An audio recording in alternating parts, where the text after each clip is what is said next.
Welcome, welcome. I just want to say I am so excited for this conversation. This is Lauren Fogelman with Business Success Solution, and the topic is from reactive to proactive.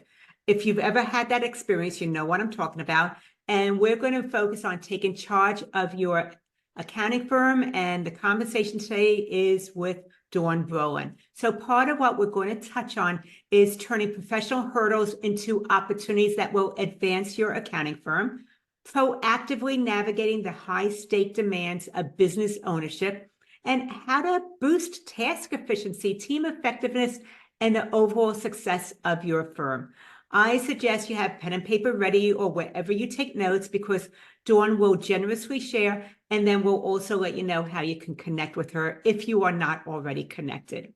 Now, a little bit about Dawn. Dawn Brolin is CEO of Powerful Accounting Inc. and is renowned as the designated motivator for accounting professionals. That's her. With over 20 years of experience, she's a respected educator and innovator in the accounting industry.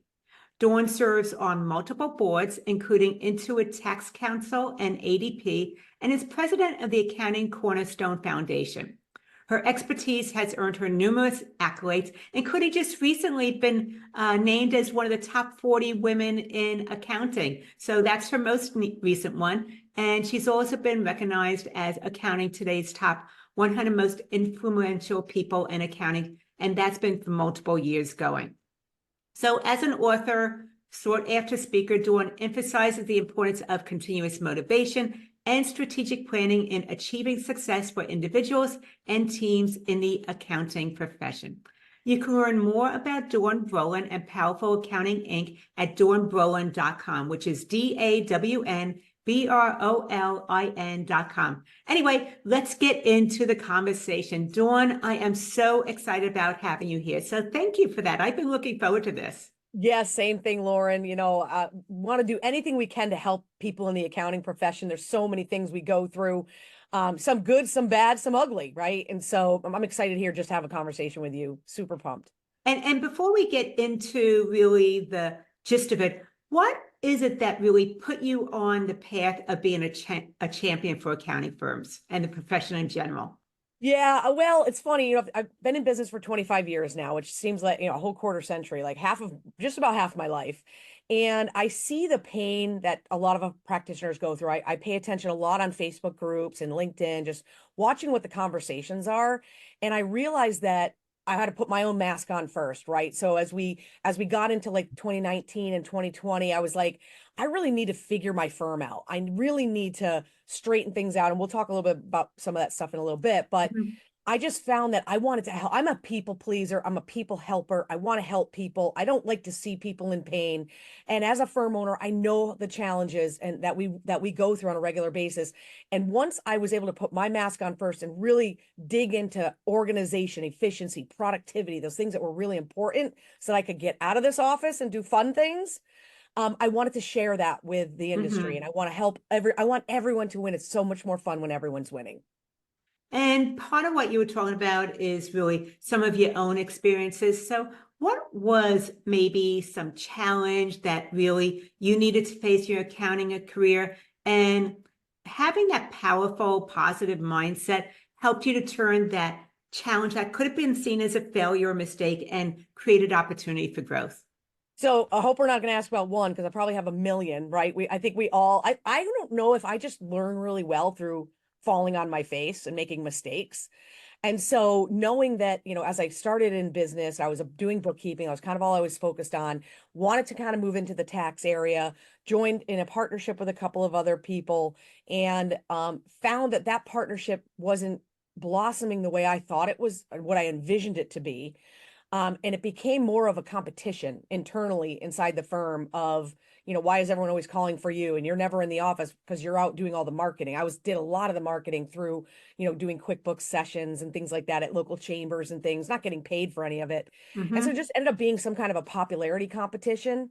And so the other two partners basically drove me out of the firm. And I learned a lot from that experience. It was a really difficult experience as I kind of pulled that partnership together. And then I was kind of pushed out, and I realized that I needed to be somebody who was depending on myself. I needed to be the person who was going to lead and go through and understand that not everybody has the same vision that I have. And so I learned from that experience that you have to be very, very careful when you're choosing partners. That's something that's you, because you're marrying them. And, Mm-hmm. and so you've got to really think that through. So that's definitely a tip, is to think through what are your visions, make sure that that partnership, that we're lining up and that we understand each other's roles, whether it's revenue, whether it's marketing, whatever it may be. We've got to make sure that that was a really big hurdle for me. And Mm-hmm. going through that and learning through that experience. I also learned that I wanted, so at the time I had young children, so I wanted to be able to work from home. And this is back a few years, right? So this is between 2005 and 2011, where working from home wasn't as popular. And that was probably one of the biggest things when I left that firm. I said, there's no way I'm not going to be able to spend time with my kids. Like, I'm going to rebuild a firm. I started from scratch again. And I said, I'm going to rebuild this firm and I'm going to do it the way I want to do it. I'm going to allow other people to have some flexibility depending on their life situation. And I realized that it wasn't just about me. It needed to be about everybody. And so that was a pretty big challenge in my career. And one of the things that I found is that so many of my opportunities come on the heels of failure or something that didn't work out as planned. And I'd rather be a lot easier, but that's not how things work, at least in my Yeah, reality. And the other thing you mentioned about partnerships is that they actually have a higher divorce rate than marriages do. So right. that is something to really think about. Is this is not till death do us part type of commitment. It's not.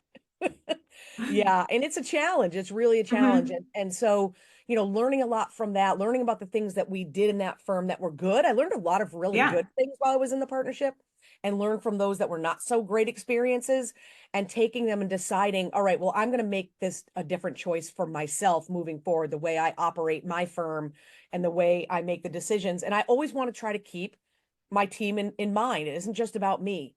Hmm. And that was definitely something that I found to be, something really educational for me, to learn how I wanted to treat people, how if somebody was struggling with something, giving them the time that they need, if they needed time off or things like that, being really flexible. Because in that partnership, it wasn't a lot of flexibility. It was a very straightforward, normal, you come to the office, these are the hours you work, and you're working 80 during tax season. And that Yeah. that stuff's gone. The corporate mentality doesn't work for everybody. No. So it really is evidence of just how um, people-centered you are, client-centered, taking care of your staff. So one of the things that I've seen is that mindset affects everything we do or don't do. It gets in the way or it moves us forward. So how do you start to create that positive mindset and maybe even stay positive, especially when you're dealing with the demands that accounting profession has, particularly with the tax seasonality that comes with it? Yeah, I believe 100% in mindset. Absolutely 100%. Feeding your mind with positivity as opposed to negativity. A lot of what you look at on social media is a lot of negative, more now than ever before. It's just so negative. So you want to set I believe you need to set some boundaries for yourself. Like, what am I going to entertain in social media, and what am I not going to entertain? Or people that you surround yourself with. I tell my kids that all the time. You become the people you surround yourself with. Mm-hmm. So surrounding yourself with people that lift you up, not tear you down, because some people do that. They'll blow out your candle thinking their candle's going to burn brighter, and it doesn't. It doesn't work like that. So I think that mindset, that whatever you're feeding in your brain from that positivity. I love quotes. I love positive quotes. I love reading positive quotes. I've got well, they're all around here somewhere, the little pop cards that you open up, and it just, like, there's topic called shine or smile or whatever. And you open up the pop card and you're like, that's my message for today. And that's what you live off of. And I find that mindset is absolutely 100% of it. And as a firm owner, especially understanding that you're and I want to say this too, just because you are the owner of a firm or the CEO of a firm or a partner, or it doesn't matter, doesn't make you a leader. And I want to make that Mm-hmm. point because I think that's important. I don't think leaders are born, leaders are bred. Leaders learn the characteristics of what a leader is. And that includes having a positive mindset, being able to make hard decisions, having empathy for your team. those types of things. And reading those types of books that teach you those mindsets, those lessons about life is what's going to help you get through those really tough times. And it's really all about what you're feeding. You know, that reminds me of when we got together, we had dinner, we were talking about this whole mindset thing.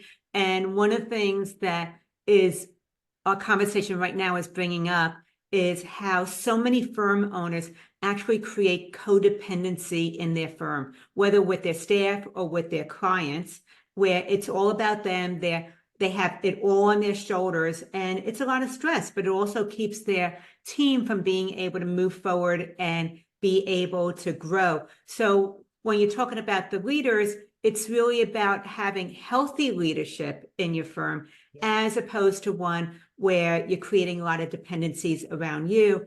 And it actually creates bottlenecks where you're unable to grow at the pace that you want to. Is that part of what you've seen as well? Absolutely. I realize that it's so funny because I talk a lot about process, right? We talk a lot about processes and efficiencies and how do you make that all happen.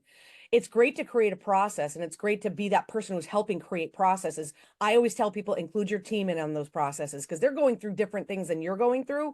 It shouldn't be one person that we're relying upon.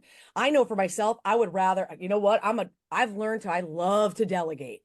Here you go. You want to go get it. Awesome. This is something you're excited about, you're passionate about. You take the lead on this. And so encouraging your staff and including them in making decisions. And you're right, the leaders, people who are trying to lead, a lot of times become that bottleneck.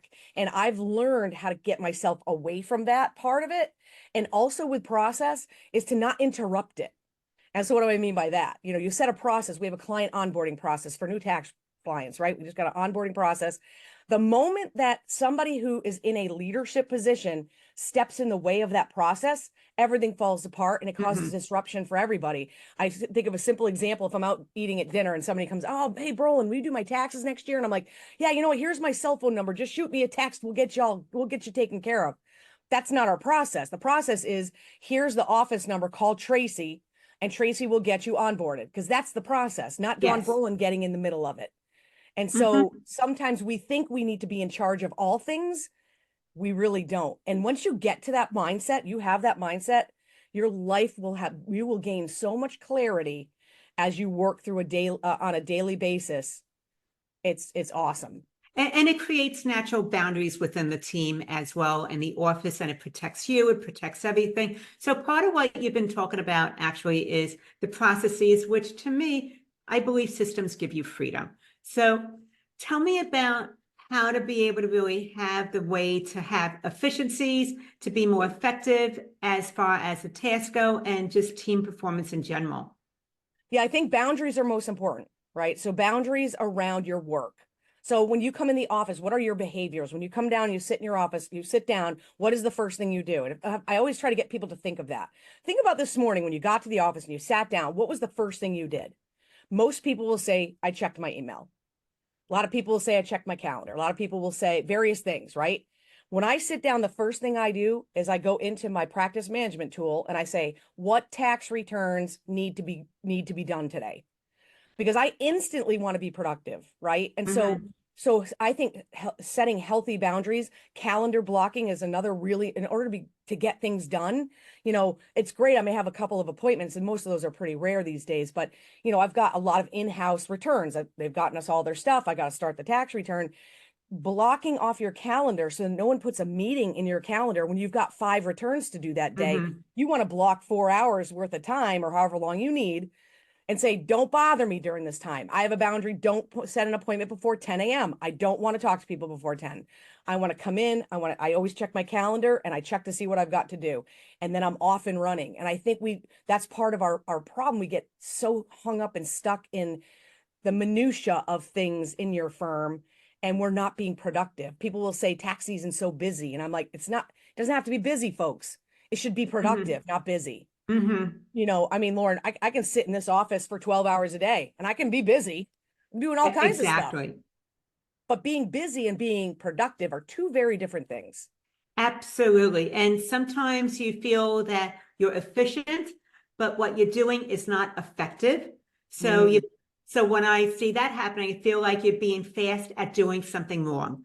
Yes, absolutely. You're rushing because you're trying to get through Mhm. something. You're trying to get through it. So And I think the thing that you mentioned about checking emails first thing in the morning is really so critical at this point because the majority of people actually probably check their emails before they even get out of bed. They start then, but emails can hijack your entire morning. yes. And you know what, Lauren? See this guy right here? I do not have email on my cell phone. I don't have Mhm. email. I do not have my calendar. I don't worry about work when I'm not here. And so what I'll typically do is I take a peek before I leave the office and I'll go, okay, I see, or I got an appointment at 11. All right, I got to make sure that whatever I want to accomplish prior to 11 o'clock will determine when I get into the office. And it's not I got to be in here at 8 o'clock. I got to be in here Right. at 9 o'clock. I don't roll like that.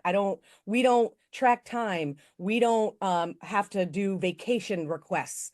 We don't do anything. You don't want to take a vacation, take a vacation. If your work's done, what do I care? Like, Mhm. we don't have, you only get, 40 hours or 80 hours a year in vacation. I don't care when you take a vacation. Have a I want my team to feel healthy and free and flexible and empowered to accomplish their work, but to have a life outside of it. Mhm. And what you're setting is an example of a firm of the future, the way that it ought to be moving towards, as opposed to hourly rates where people have to ask permission to go to the bathroom or to take care of their sick kid at home. So Yeah. totally on the same page as you. So let's talk a little bit about strategies, practices that maybe have helped your team be able to start looking at things that are initially feeling like challenges, but being able to change the way that they approach them so that they're now opportunities for improvement. Yeah, we're really big on it. Nicole and I especially. We're only a team of 3 right now. We were a team of 11 at one point, and that was awful for me. I don't know what that is, but I don't not a big into babysitting adults. I tell Mm-hmm. people, listen, you're an adult. You probably are responsible for another human being, meaning you have a child. Like you should be able to adult and be able to take care of your own work and do that. And I just found that I just wasn't finding the right people. I had felt like I had to babysit all the time. And so now with the 3 of us, it's like, okay, Nicole, one of the things we focus on is when you have to do this, you have to enter information into, we use QuickBooks. So if you have to enter information, we need to stop for a minute. Why are we entering information? With technology, we should be integrating in a way that there shouldn't be a lot of a lot of key pushing, right? So there's a challenge there. And what will happen is I'll say, Nicole, if you're finding that something's just cumbersome for you to accomplish, let's talk about it. So we're very open to discussing that type of thing. The other thing too is during tax season, we actually journal challenges throughout the tax season. So if we're like, Mm-hmm. this was a real, we've got to change this for next year. We need to do this. Some of the things we can change immediately, some of the things we can't, but we have a very open dialogue and an open forum for people to say, this is like killing me. I'm like, okay, as soon as something's killing you, well, first of all, I wish it wouldn't get to that point where you're like in so much pain from having to do a task.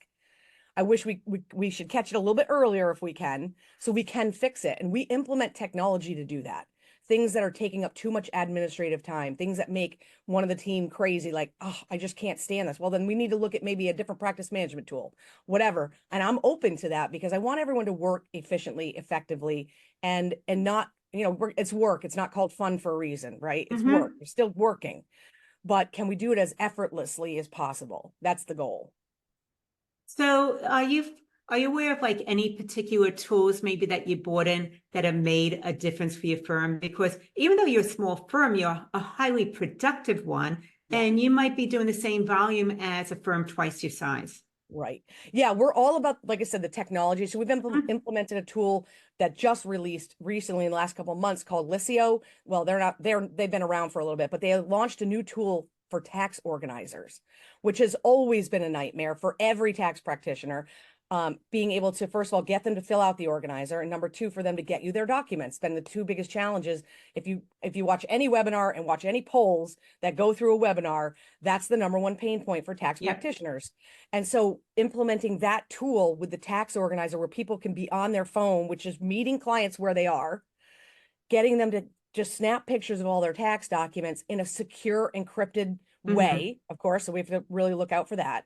And so getting those documents to us so that Tracy isn't having to do them one at a time. That was a big improvement that we're making moving into 2025 because she would send the tax organizers one at a time to people.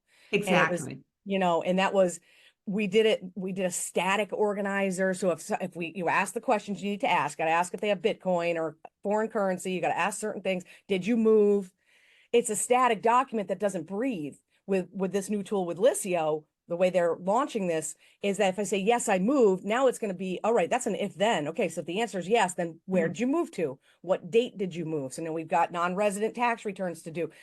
All those kind of things that in a static document you can't get. So that was a big efficiency improvement for us this year as we move forward. Another one that was really big this year for us in the beginning of, well, actually, the beginning of 23, but we really maximized and utilized it is something called Ignition.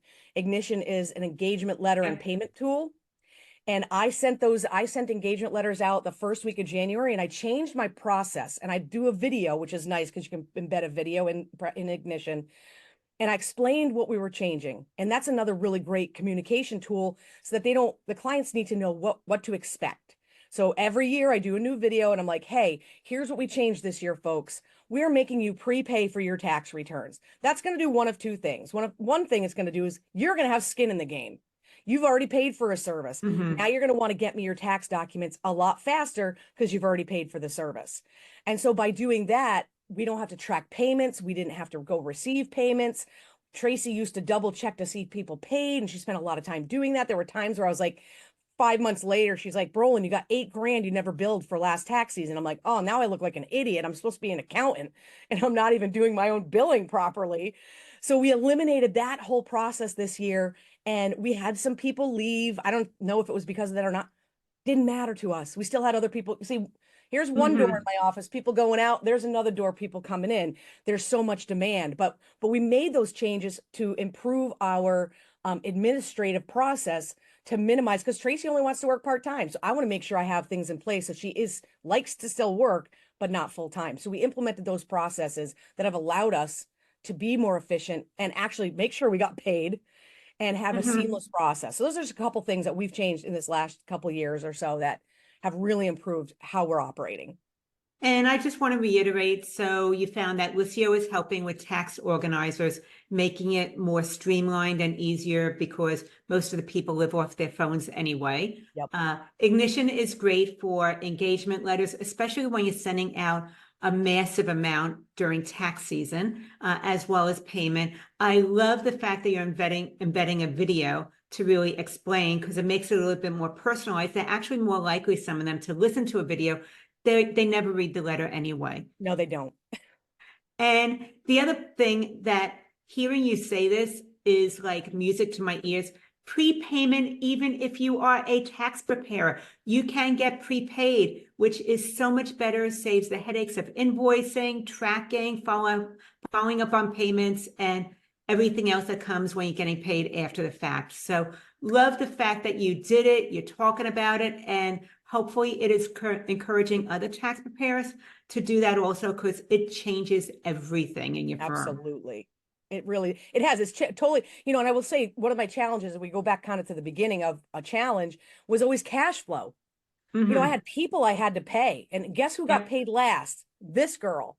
And so I was just fed up with worrying about payroll every single week. We moved to a subscription plan for our business clients, and we moved to prepayment for our individuals or businesses that we don't do full service for them. And it made things so calm. We got rid of a lot of clients who were just, I don't know, we took control back. I guess that's what I would say. We took the control of the relationship. Absolutely, because I know so many tax firms where by Q4, they might be looking at getting a line of credit just to be able to make it through to tax season and when the money starts coming in again. So when you go to prepayment and you go to the subscription, it solves the cash flow crisis that a lot of tax agencies actually experience. It's a beautiful solution. Yeah, it just takes courage to implement. Lauren, that's the thing. It's all in the mindset. I had to sit in front of a mirror and look at myself and say, are you willing to take the risk that every client's going to tell you you're a lunatic, which I already know that you're a lunatic and I can't believe you're doing this, and we all go away. Are you going to be okay with that? And I said to myself, yes. You know what? Because what I'm doing right now is not working. I have to do something different. And it's all about accepting the risk and being willing to have the guts to do something like that. And it paid off tenfold for our firm. Okay. Risk is a hot button word, though, for people in accounting because they tend to be risk adverse. Yes. So that is something to really think about. How do you mitigate risk, which is what you've been talking about? You're very solution focused with your firm. How do you do it as a team? When everybody's on the same page, then there's better communication so that you can really turn something that might feel like a risky move into something that blows up and really isn't going to work out. And then you go back to the same old way that wasn't very effective before. So mitigating risk when you tend to be risk adverse Yeah. is a game changer. Yep. Absolutely. It's that confidence.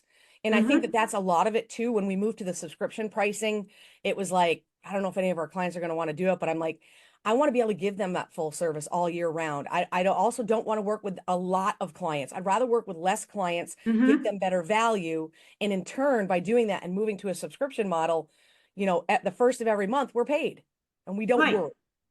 The other part that happens when you probably went in that direction, because this is what I talk about all the time, is that you increase the value of a client.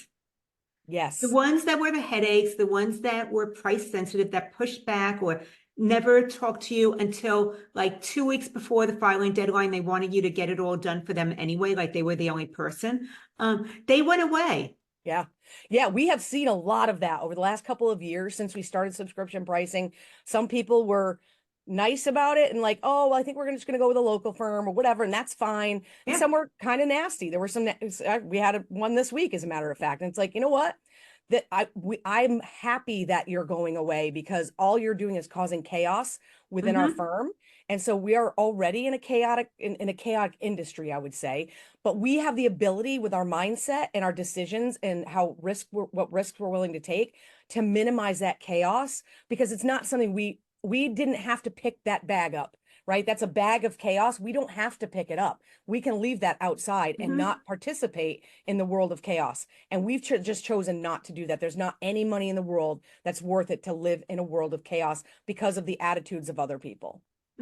So did you find that you were able to have less clients, but you didn't take a hit in your bank account because of that? 100%.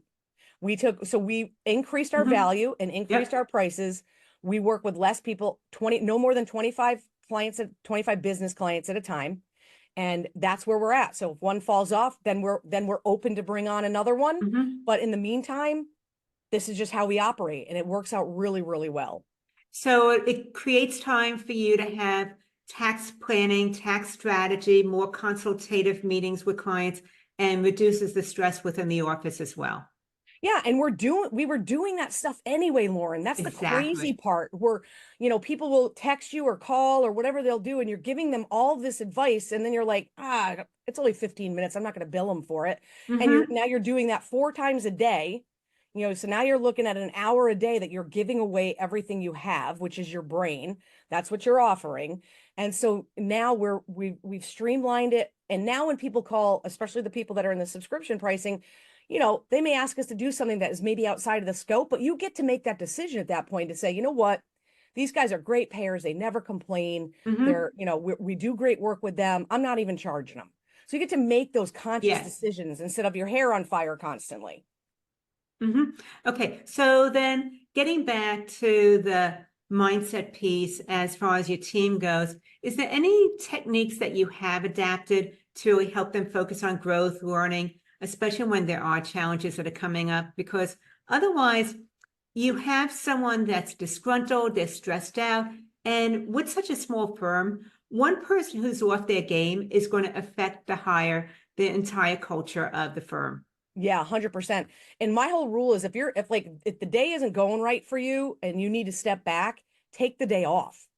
Like we just have an open, as far as that kind of thing goes, if somebody's really struggling that day, you're done for the day. Just go play with your kids, go to the park, do whatever you got to do to get yourself where you need to be better.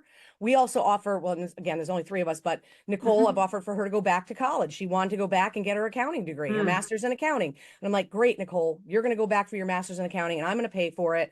And, take the classes that you need to take, whatever you need to do. And that flexibility of learning, I encourage her to watch webinars. I encourage her to listen to podcasts, and whatever growth she wants to do. So Nicole, if you want to eventually be a tax preparer, you let me know that. I'm happy to bring you into that mold, whatever it is that you want to do.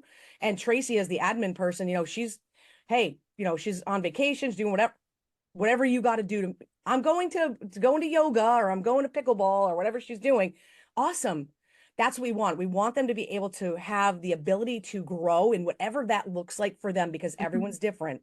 If someone's disgruntled, it's very highly possible that you're not giving them enough flexibility, or you're not challenging them enough. Maybe they're doing too mundane of tasks. Maybe the tasks aren't challenging enough. So you gotta invest the time in your people by talking to them, by finding out what motivates them. Does money motivate them? Because some people, money does motivate people. I don't think that's the majority, but if it's, yeah, you know what, I need to make an extra $10,000. I need to make more money. Awesome. Let's figure out ways we can help you do that. Or some people be like, I love to play pickleball on Tuesdays and Thursday mornings from 9 to 10. So I get in the office around 10:30. Fine. That's your schedule. Like, we have to give more flexibility. And the other thing is that for some of your team members, that has more value than another raise. So Absolutely. being able to really nurture them in a way that matters to them. Money is not equally important to everybody, but some people, it's about being able to bring their dogs to work. So Yes. it's having the culture that you really nurture your team, because you know that they're going to be loyal, they're not going to turn over as much, and they will give back 100% when it's absolutely necessary. Absolutely. I have one more question that comes to mind, is that a lot of firm owners, I find, tend to be the bottleneck in their firm's growth. They're either holding on to too much, or else they're afraid to move forward. They're afraid to raise their prices, even though their team is encouraging them to. So any tip you have when someone realizes they're the bottleneck, or maybe all the reviews are stacked up on their desk and nobody can move forward with anything, how to be able to how to just get started with shifting that? Yeah, and again, it's a mindset, right? Mm-hmm. You have to sit with yourself is what you need to do. You need to sit with yourself and say, all right, I have, first of all, you got to recognize you're the problem. That's like step one, right? Okay, I know that I'm the one, I've got all these things, I'm stressed out, I've got all this. Ask for help. I think being open to asking for help and being vulnerable enough to say, you know what? I haven't gotten those reviews done. Most partners, most people that are the leader of the company have an assistant of some kind. If I always encourage people, even small firms, even a solopreneur, get yourself a virtual assistant. Get yourself someone that you can bounce things off of, Mm-hmm. and someone that you can say, "Hey, listen, I got to review these. Would you mind going through them first? Read through them, and if there's any areas that you find that are a problem that I really need to address, then why don't you just let me know that?" Those people will help back you up. And I think it's that vulnerability of thinking, I know I'm an A-type personality, right? I want to be in charge. I want to be able to take care of everybody. I want everyone to be okay. Mm-hmm. I don't want to burden anyone with my problems. It's time to step back and say it's okay for me to lean on someone else. And I think that's the hardest part for A-type personalities, for sure. And most leaders are A-type personalities, I think. And just understanding that you gotta chill out, and you gotta have some internal looking internally, look in a mirror and say, am I really doing the best I can do? And am I doing what's best for the company, or just what's best for me? And Mm-hmm. that's not a selfish thing. I'm not talking about people that are selfish and all about them. I'm talking about people genuinely are just trying to carry the load for everybody, and not realizing that they can lean on their team a little bit more than they are. And Mm-hmm. that's empowering to your team, the people on your team. Absolutely. Mm-hmm. Yeah, asking for help is a very, very difficult thing to do, especially when you are helping oriented Yeah. and you give and give and give. Trying to take back is a very, very difficult muscle to start to develop. So Yeah. I totally get it, Dawn. Anyway, we covered so much. I know we can go on for so much longer with this conversation. It's something that you and I both share a passion about. Yeah. Some of the things that we touched on is turning professional hurdles into the opportunities in order to advance your accounting firm, proactively navigating the high stake demands of business ownerships, and how to boost task efficiency, team effectiveness, and the success of your firm, whether you're solo or corporate with multiple partners. Anyway, thank you so much, Dawn. And if somebody wanted to connect with you and Powerful Accounting Inc., what's the best way for them to do that? Probably just a message through LinkedIn is an easy way. We're in there checking that, for messages. Anything I could do, I'm always available to help other practitioners to be successful in whatever that looks like for them. I know for me, I solidified my cash flow and I don't have to be in the office 40 hours a week. Those were the two things that was my goal. And we finally have gotten there. And I want to help other people do that as well. Excellent. Thank you so much. I appreciate the engaging conversations we continue to have.